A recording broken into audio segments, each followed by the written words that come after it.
Аймгийн иргэдийн төлөөлөгчдийн хурлын үйлдвэрлэгч дэд үтсийн хөгжлийн хороо 75 өрцтэй хуралдаж, иргэдийн төлөөлөгчдийн хурлын 10 дугаар уралдаанаар хэлэлцэх аймгийн засаг даргын 20-24 оны үйл ажиллагааны хөтөлбөрийн 22 оны хэрэгжилтийн явц, аймгийн 22 оны хөгжлийн төлөвлөгөө, 23 оны хөгжлийн төлөвлөгөөний тухай илтгэлийг хэлэлцсэн. Нийт 332 заалт өгье.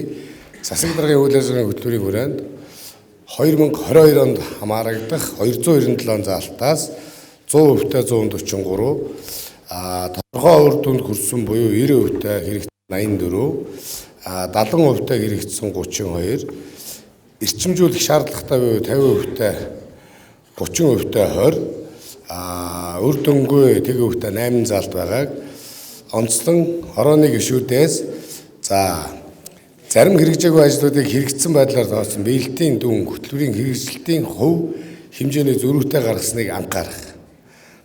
Улсын төсвийн хөрөнгө оруулалтаа алтаа болгон уянч дууд мөс мөнгө харган цэцэг зэрэг 7 суманд хэрэгжүүлж байгаа ерөнхий боловсролын сургуулийн орчин үеийн стандарт ариун цэврийн өрөөтэй болох ажлыг бусад сумдад хэрэгжүүлэх. Мөн илгэний БЦ вирусын халдвартай иргэдийн вирусыг тоолдог шинжилгээг орон нутагт нэмэгдүүлэх.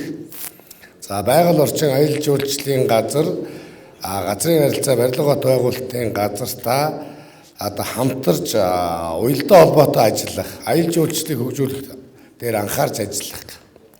Тавд нь аялал жуулчлалыг хөгжүүлэхийн тулд хувийн хөгжлийн аж ахуйн нэгжүүд дэмжиж ажиллах зэрэг саналыг тэмдэглээд аймгийн засаг даргын 2024 оны үйл ажиллагааны хөтөлбөрийн 22 оны хэрэгжилтийн явц, аймгийн 22 оны хөгжлийн төлөвлөгөөний биелэлтийн тухай асуудлыг хорооны уралдаар бүрэн дэмжиж аймгийн иргэдийн төлөөлөгч 10 дугаар уралдаанаар хэлэлцүүлэх саналыг дэмжиж байна. Үйлдвэрлэгчдийн хөгжлийн хорооны төгнөлтэй.